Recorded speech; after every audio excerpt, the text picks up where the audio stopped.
असं काही नाही की गावी घरे बांधणारा स्टायलिश राहू शकत नाही. मुंबईला पगार घेणाऱ्यापेक्षा गावालाही माणूस पैसे चांगले कमवतो.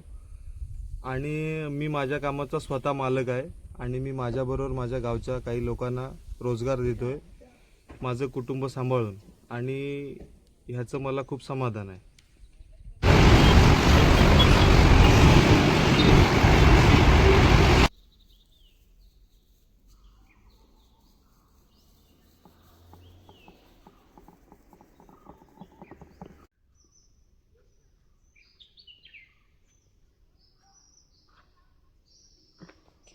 तू काहीतरी बस. सांभाळून नाही जरा त्या पातळ केली आमची, म्हणजे भातावर पुरायला जातं असे पातळ नाही चालेल. पण सांभाळून नाही. 2 पिशा बांधल्यात. हो भरला नाही लागला सकाळीच नाही. कुठे उठ उघड उठ. तू जाते गावात आहे, किती गेलाय. या आता घे.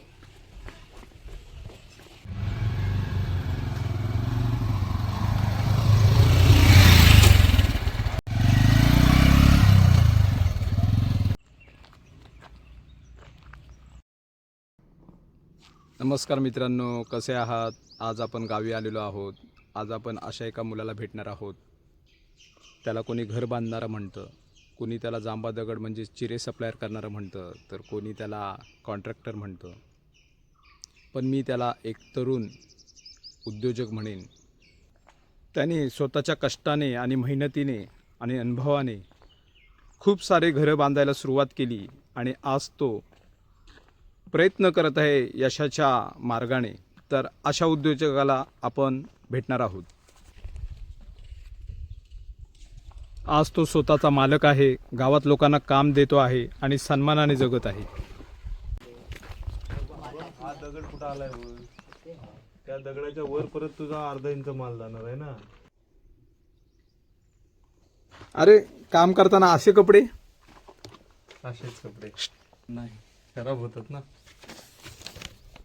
नाव काय आहे? कुठल्या गावचा आहेस तू? माझं नाव विवेक नंदकुमार जाधव, राहणार बोरघर, तालुका मंडणगड. स्वप्न मोठी होती, मुंबईत नोकरी करायची, पैसे कमवायचे, पण सगळ्यांची स्वप्न पूर्ण होत नाहीत.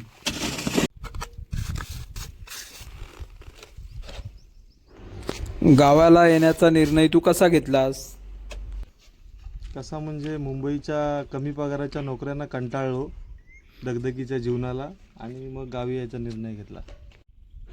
व्यवसाय सुरू करताना कुटुंबाचा किती पाठिंबा होता? कुटुंबाचा सुरुवातीला थोडासा मुंबई सोडल्यानंतरचा थोडासा नकारच होता गावाला जाऊन ही कामं करण्याचा. पण आता स्वतःचं थोडंसं नाव ह्या कामात बनल्यानंतर आता घरच्यांचा पूर्ण पाठिंबा आहे काम करायला. घरे बांधण्याचा व्यवसाय करण्याच्या अगोदर पण तू कोणता व्यवसाय सुरू केला होतास का? केला होता ना. कोणता सांगशील? लाकूड, सागवानी लाकडाचा. ते काय असतं, म्हणजे काय करायचं असतं याच्यामध्ये? त्याच्यामध्ये काय लाकडामध्ये फर्निचर वगैरे बनतं त्या लाकडाचं. ह्याचा केला होता व्यवसाय. तू लाकूड सप्लायर करायचंस. सप्लाय करायचं शेतकऱ्यांकडनं घेऊन. म्हणजे कोकणात अशी खूप कामं आहेत तरुण वर्गासाठी, हे तू मान्य करतोस? आहेत.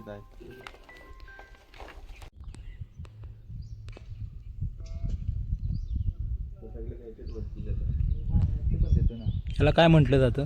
त्याला ओळंबा म्हटला जातो. याचा वापर कशासाठी केला जातो? सरळ रेषेत बांधकाम दिसायला व्हायला हवं म्हणून. म्हणजे ही पारंपरिक पद्धत आहे. हो.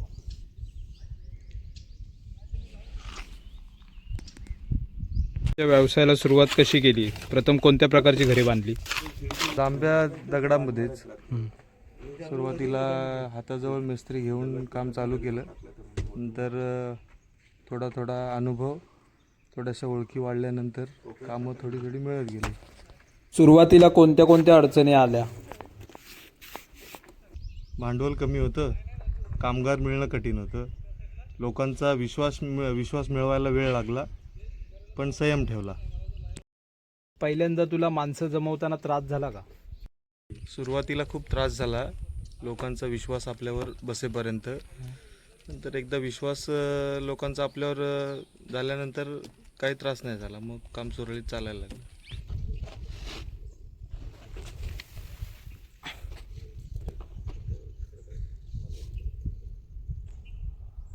कोकणात चिऱ्यांची घरे बांधण्याची मागणी कशी आहे? मागणी म्हणजे इथे पावसाळा जास्त असल्यामुळं आता थोडासा माल द्या. चिऱ्याची घरं टिकाऊ असतात आणि नैसर्गिक थंड आणि पारंपरिक घरे लोकांना जास्त आवडतात.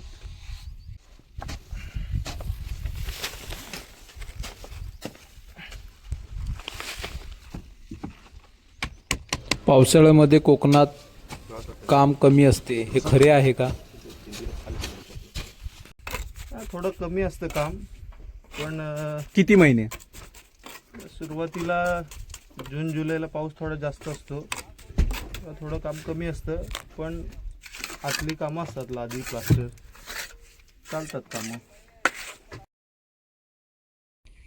आपल्याकडे मिस्त्री किंवा एखादा कामगार कमी असतो, म्हणून आपण अमुक तमुक माणसाला फोन करून सांगतो की एखादा मिस्त्री किंवा कामगार पाठव, पण त्याला दगड उचलायचं किंवा माल कालवायचं काहीच माहिती नसते किंवा तुमच्या बांधकामाची बोलीभाषा माहिती नसते. त्यावेळी काय त्रास होतो? त्या माणसाला, नवीन आलेल्या माणसाला सगळ्या गोष्टी समजावून सांगायला लागतात.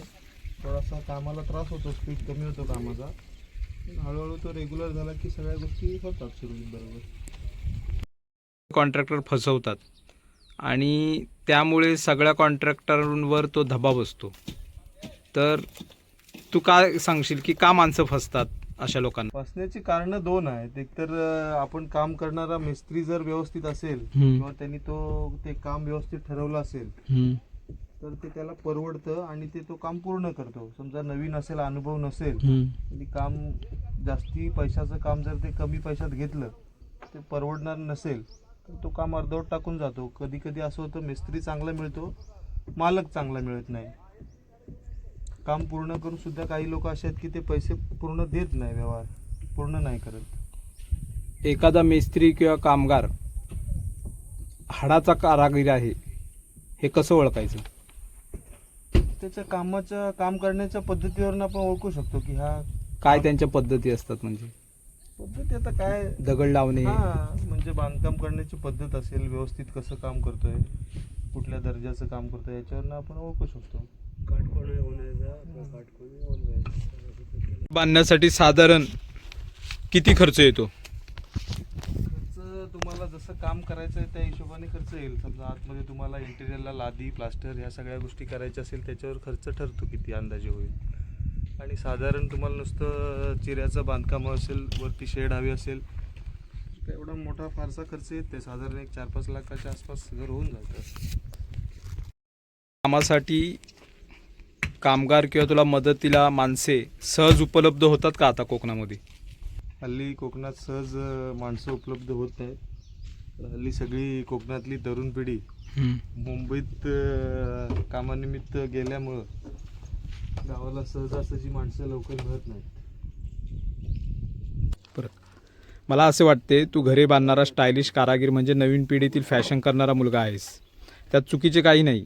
मेहनत ही आपण जीवनमान जगण्यासाठीच करतो, परंतु काही जणांच्या मनात एक ठसा बसलेला आहे. घरे बांधणारा आणि ग्राउंड लेवलला काम करणारा म्हटले की वेगळंच रूप त्यांच्या चेहऱ्यावर असते. त्यावर काय सांगशील तू? सगळ्यांनाच माहीत आहे पंचक्रोशीत की तू फॅशनेबल आहेस. असं काही नाही की गावी घरे बांधणारा स्टायलिश राहू शकत नाही.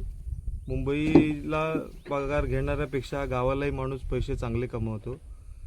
आणि मी माझ्या कामाचा स्वतः मालक आहे आणि मी माझ्याबरोबर माझ्या गावच्या काही लोकांना रोजगार देतोय, माझं कुटुंब सांभाळून, आणि ह्याचं मला खूप समाधान आहे. जे कोकण सोडून मुंबईला जातात त्या तरुणांना काय सांगशील? मी तरुणांना असं सांगेन की गावाला पण खूप काम आहे. ज्याच्याकडे काम करायची तयारी आहे त्याला गावाला खूप काम आहे आणि गावी राहून सुद्धा पैसे चांगले कमावता येऊ शकतात. मी तरुणांना हे सांगेन की मुंबईला न जाता तुम्ही गावाला व्यवसायाकडे वळा. असे खूप व्यवसाय आहेत ते गावाला करता येतील. मुंबईत पैसा आहे पण वेळ आणि शांतता नाही. आणि गावाला पैसे कमी जरी असले तरी समाधान आहे, माणुसकी आहे आणि आपुलकी आहे. आणि असं नाही की गावाला पैसे नाहीत. ज्याच्याकडे मेहनत करायची तयारी आहे त्या गावाला खूप सारे पैसे कमवू शकतो. एखाद्याला जर तुझ्याशी कॉन्टॅक्ट करायचं असेल किंवा तुझा नंबर पाहिजे असेल तर कसा मिळेल तो? माझा व्हिडिओ शेवटपर्यंत बघा, तुम्हाला नंबर मिळून जाईल.